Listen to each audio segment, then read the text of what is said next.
when you're watching Monsters Incorporated or Monsters Inc. Revisited. So I talked about this a few years ago, and to be honest, I don't really remember what I said. I probably just spoke about the movie or probably broke it down, but this is one of those creative movies that the Pixar, I think this is a part of that luncheon that they all had. You know what I'm talking about? Like they all sat down and they all had like a lunch together and they came up with all the ideas for Monsters Inc. and A Bug's Life and Finding Nemo and stuff like that. So this was one of the core ideas, and it's a brilliant idea because it focuses on not on the humans being scared by monsters, but on the monsters scaring the humans. Why do they scare the humans? There's a monster in my closet. You know, all that stuff, all of the fairy tale or like the myths that people would spread or the wives' tale that or whatever, you know what I mean? The stories that people would make up that oh, there's a monster underneath my bed. It's like, well, where did they come from? Why do they scare these people? And I think kind of the lore surrounding this movie is really interesting and really cool. And the science behind it, like the doors opening and like the fourth dimension and stuff like that, is also pretty cool. So it's really interesting when you think about it. And the fact that they use fear as the main concoction for energy is also really cool. And then the company's major corruption and all that stuff, like it's really a good movie and it's really cool. No matter if you're a little kid or you're an adult, you always find something in there that, you know, appeals to everybody. And I can't speak on the most on recent, you know, Pixar movies. I haven't seen them, but it feels like maybe that's kind of getting lost a little bit. You know what I mean? But maybe I'm wrong. Maybe there's still some great themes and messages in these new Pixar movies, but it feels a little bit like, you know, it's fading or it's not really working. Anyways, um when I think about this movie or rewatching it, it just kind of feels like it really is a comfort movie. It's got the scary element to it, but it's also really warm and friendly. It's interesting in the world that they build and how they do it and stuff like that. I think this could have been, you know, one of the few Pixar movies that could be like fleshed out into a full show. And I know they have a show of it that they released on I think they released it on Disney Plus when I don't know. They just went for a new re-release or whatever. They were like, hey, we can make this show about Monsters Inc. And I feel like if they had done this earlier, and maybe they did, I can't recall. I can't remember if they did release anything that's like Monsters Incorporated related, but I do remember that like I think out of all of the Pixar movies, most of them stand alone, but this one just feels like it works as a you know, as a larger project, as a larger concept, as a larger world. You know what I'm saying? The scare floor, the company, the how they created the doors going into the human world, monsters getting banished to the human world, what that means for us, and things like that, you know, I think are really interesting and they could make a whole they could make so many more stories about it. But obviously that's not the route they chose. They did the one movie. They haven't done a sequel to it. They did release that show a few years ago. I forget when, but I just felt like this is a really good one, and they create such a fantastic world. Um, and yeah, I don't know how much else to say about it other than it feels so dynamic. It feels so different. It feels so good. So I just really enjoy that aspect of it.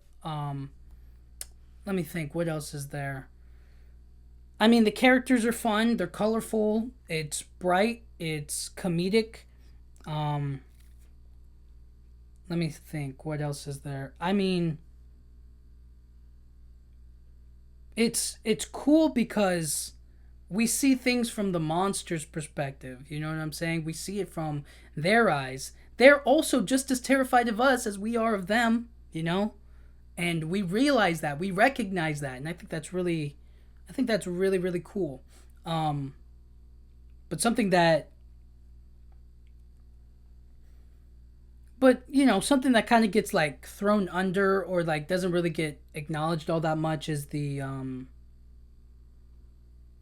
is kind of the business side of things, how the business works, which is understandable. It's like why get into the business aspect of things when you just know that they have to go in there and scream and it creates the energy, and I guess people get paid on a quota. So if you can get like whatever, like 20 of those things, or like let's say you get like, I don't know, yeah, let's say you get like 20 of those jars or the canisters for the screams, then if you get 20 of those, then you met your quota.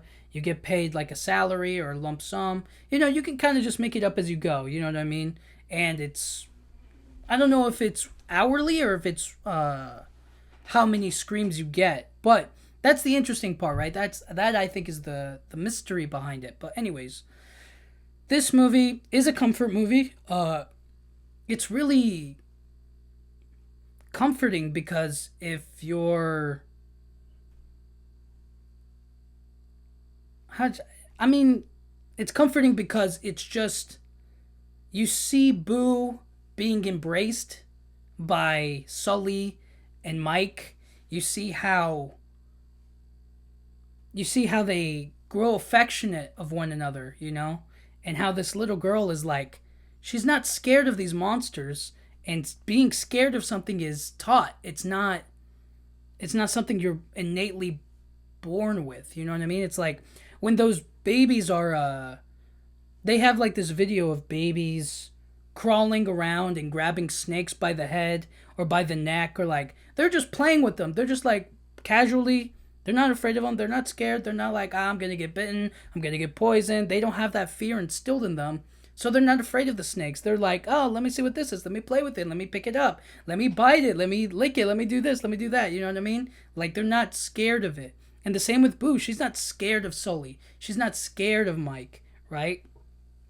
But eventually, she does get scared of him because of what he does or what he chooses to be, Sully chooses to be scary. He chooses to scream at or to do the simulation or any of those other things. He does that for any number of reasons, but it just shows us that, like, we can be good and we can be bad. And we can choose what to be.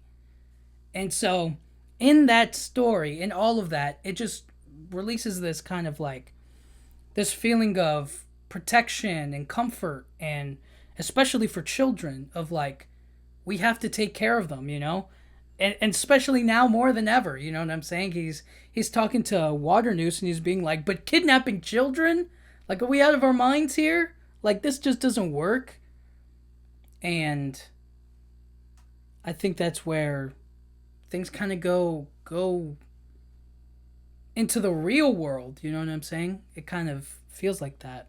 So anyways, I I really love this movie. It's such a great concept, such a great idea. I feel like because they transition from scaring to laughter, it produces more energy and it's a lot more fun. Monsters don't have to be scary. Monsters don't have to, you know, don't have to terrify children or have to scare people or use fear as a tactic to gain what they want. They can choose good. They can choose comedy. They can choose laughter. They can be funny. They can be all of these different things. And I think that's the fun part about that's the change that we're seeing, is that like we actually can get more if we're positive. We can actually get more if we're happy. We can actually get more energy. We can actually get more of a sustainable life if we use happiness and love instead of fear and control, of others. Using the fear of children to send to get us our energy back, to use fear, you know? And that's why the comedy is like, oh, that's such a funny way, is that like they use comedy once that child laughs and they're so young they're able to laugh, right? Especially if the monster's funny looking. It just all works out. And it makes the monsters use their uniqueness to their advantage, right? It's like if you have a bunch of eyes, maybe that's not inherently 100% scary by like, claws or like fangs and stuff like that. But it can be silly. It can be kind of comedic. It can be kind of like where's left, where's right? How do I know where I'm looking? If I'm looking at my own eye, there's something funny there, and there's definitely comedy involved in that. And for me, I don't know, I enjoy that. I think that's way better, you know. So over the course of the movie, we obviously meet our main characters, Sully, and we meet Mike Wazowski. We meet Boo. We know who Waternoose is. We meet Randall. We know what this world is pretty quickly. We understand the rivalry. We understand the situation inside Monsters Incorporated. And then over the course of the whole movie, once Boo is introduced or she's a part of things, we slowly start to realize, and slowly start to understand that like we slowly start turning. We slowly start realizing the business that we were a part of. We start realizing that the world that we know is so flawed and so messed up and so not who we are or who we want to be a part of. You know what I mean? You could replace Monsters Incorporated with any major business. You know what I'm saying? And when you look at the business as a whole, you could probably be like, oh yeah, it's sketchy, it's bad, it's not good, they have bad business practices, they don't pay people enough, they do this bad business deal, they waste money, they don't pay their workers enough, they do this, they do that, right? You can see all of the little negative things, but they're still in business. People still work for that companies. People still do this and do that. But when you look at the individual worker themselves, right? When you look at the entirety of Monsters Incorporated, they're kidnapping children. Like they're literally kidnapping them and getting more to get more screams, to get more of that stuff.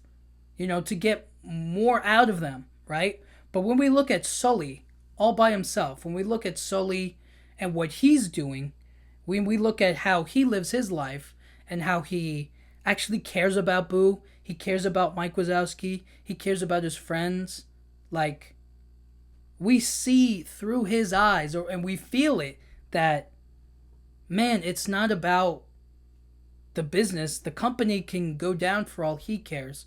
It's about doing the right thing.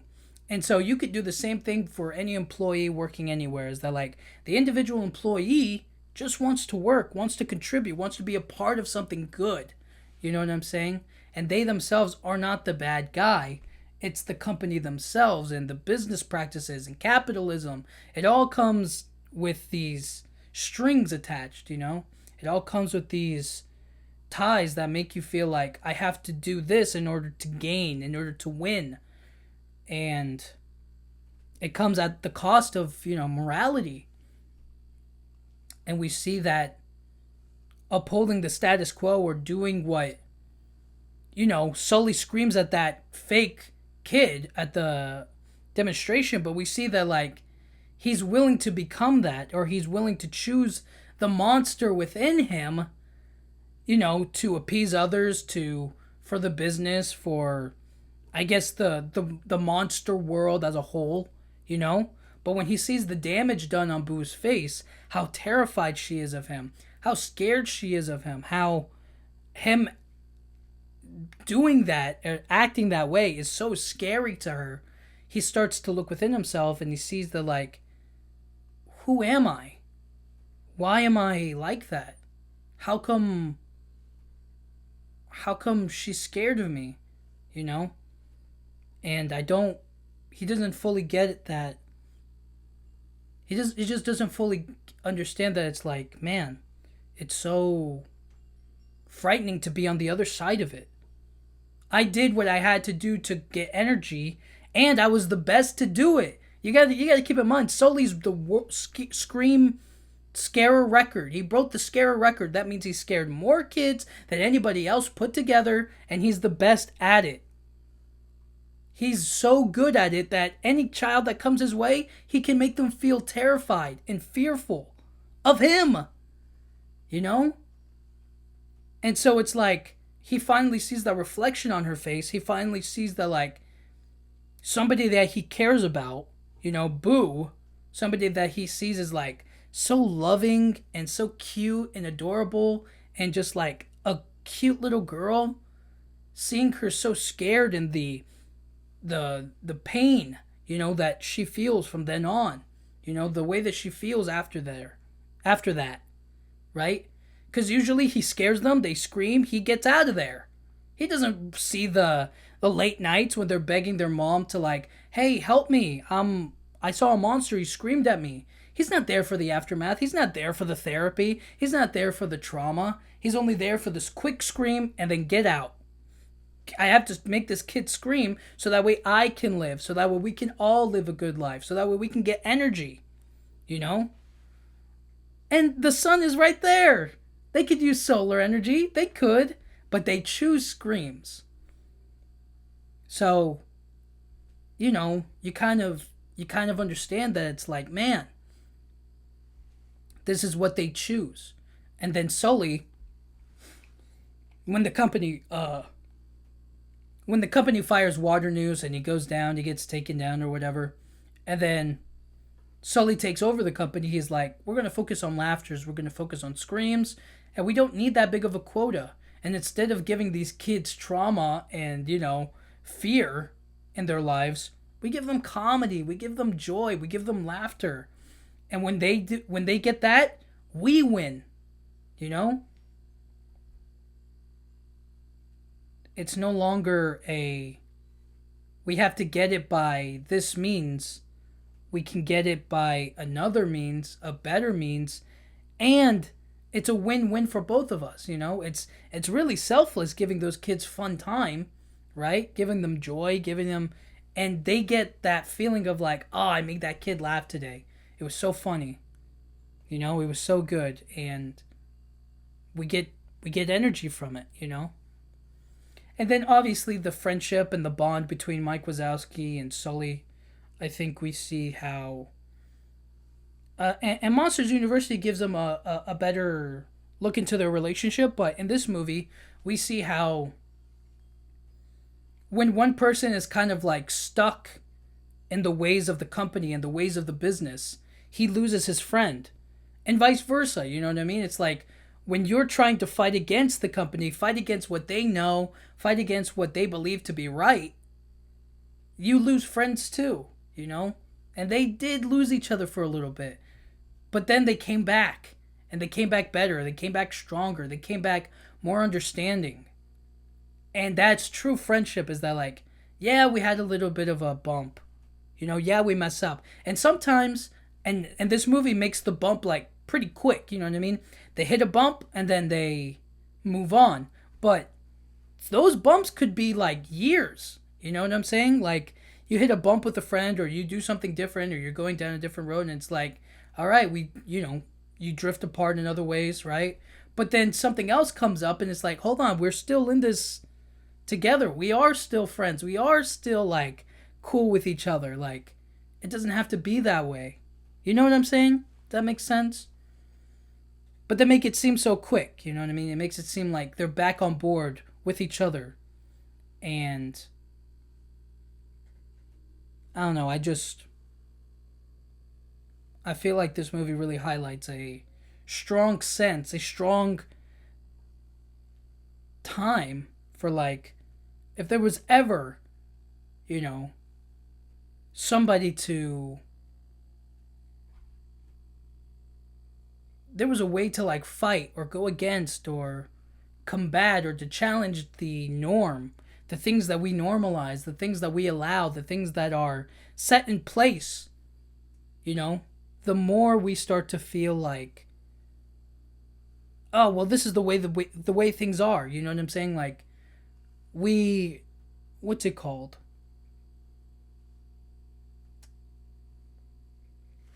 Like, like you're playing soccer or something, or you're playing basketball, let's say, right?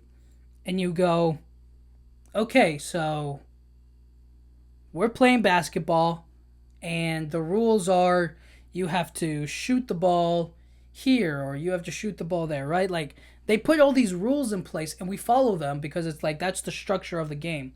But then it's like you put a kid who doesn't know the rules or doesn't understand the game at all and they just go like, "Well, why do we have to play like that? Can't we just shoot the ball? Why do we have to put these rules or why do we have to make it a competition? Can't it just be like you get the ball, you shoot it, I get the ball, I shoot it and we pass it, we play." You know what I'm saying? Like we complicate things too much. And it's like, why do we have to do things that way? So, in that scenario, it's like Sully is like, we have to get this kid back home because she's trapped here in our world and we can get in trouble and all that other stuff. And then it becomes,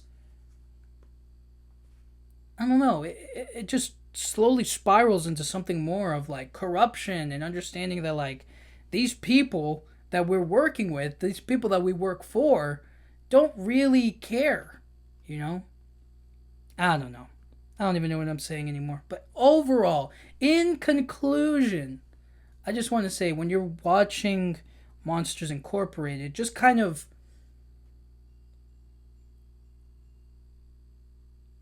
picture it as if like none of these people, just picture it as like there are three, storylines in all of this. There's Boo, right, who gets thrown into this world, right? There's the monsters who are thrown into this, and then there's the Monsters Incorporated business as a whole. The storyline of the business is it's thriving. It's doing great. It's we scare because we care. It's propaganda, it's advertisements, it's commercials, it's energy. You know what I mean? The business is thriving. The business is good. Business has been booming for years and years and years, right? The highest it's ever been. The monsters, they're doing what the company wants them to do. They're scaring children, they're providing energy, they get to come home at the end of the day, they get to vacuum, they get to turn on the lights, they get to do everything. And then you see it from Boo's perspective is like, this is a whole new world. This is a whole new place with new people and it's fun times and it's interesting and it's scary and it's sad and it's like, what's going on? How are we where am I and what am I really gaining? What's going on here, And when you follow each storyline, you see that they all walk away different than when they started. Sully, Mike, they end the story different than when they started. Now Mike Wazowski's the one going out there making kids laugh, and Sully's the one owning the business, right? Boo isn't just the well, maybe she is. She is still the little girl, but Boo is she has changed from her meeting with Sully. It has completely changed her, in ways that maybe aren't like so apparent, you know what I mean? Because she is a little girl. But it's like that whole time they spent together was crazy. It's new, it's exciting. And there's no way she doesn't walk away from it not remembering. So then, who was I? Who else was there? I said Boo, the monsters, and then finally the business goes from a scare business to a funny business to a laughing business. They get rid of the head of the corporation. He gets taken down. He loses and he's gone. And then it's taken up by new leadership. It's Sully. And it becomes a new company. It changes. And so they become better by the end of the movie because they all change. The business is better because it changed. The characters, Mike Wazowski, Sully, Boo, they change after everything that happens. When they change, when they grow, when they get, better versions of themselves, they improve. They become the best parts of who they are. And it's so cool. It really is cool when you see that. But we all face it, you know what I mean? We all change. And sometimes we change for the good, sometimes we change for the bad, but that change is important. And it's just really cool to think about. So, when you're watching it, think about those three storylines, those 3 points, and think to yourself, like, who am I in this story? You know what I mean? Am I Boo? Am I getting thrown into this new world or getting a new job opportunity or doing this thing? And am I embracing it? Am I feeling it? Am I enjoying it? You know, what can I gain? What do I absorb from all of this? You know what I mean? How do I walk away from this growing and being new? Are you Sully and Mike Wazowski and the other monsters on the floor who are just following the status quo, doing what you're expected to do, following the way things are instead of challenging ideas or doing things differently or being different yourself? Or you know, are you can you think of the business? The business is doing great. The business is thriving. Do you want it to stay like that, or do you feel like the business has to change? You know, whether it's about you, whether it's about where you work, whether it's about any number of things, you just think to yourself, like, that business has to change for me, for the better of everybody. I don't know, just something to think about. But, anyways, thank you guys so much for listening. I'll talk to you guys all next time. Thank you.